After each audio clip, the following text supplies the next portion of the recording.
నెల్లూరు జిల్లా చెడుపై మంచి సాధించిన విజయానికి గుర్తుగా నిలిచే విజయదశమి పర్వదినం ప్రజలందరికీ శుభాలు కలిగించాలని కావలి ఎమ్మెల్యే కావ్య కృష్ణారెడ్డి ఆకాంక్షించారు.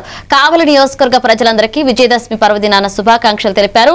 విజయదశమి పండుగ అంటేనే అసత్యం మీద సత్యం, ఆదర్శం మీద ధర్మం, అజ్ఞానం మీద జ్ఞానం, చెడుపై మంచి సాధించే విజయానికి సంకేతమన్నారు.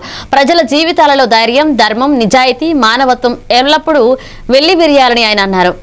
అష్ట ఐశ్వర్యాలు ఇవ్వాలని, ఆరోగ్యవంతులుగా ఉండే విధంగా ఉండాలని ఈ విజయదశమి నాడు అందరికీ కూడా శుభాకాంక్షలు తెలియజేస్తూ, ముఖ్యంగా లక్ష్మీదేవి, పార్వతీదేవి, సరస్వతీదేవికి సంబంధించి 9 రోజుల పాటు నవరాత్రి ఉత్సవాలు నిర్వహించి 10వ రోజున విజయదశమిని నడుచుకోవటం మన సనాతన ధర్మంలో ఉన్నటువంటి పండుగ.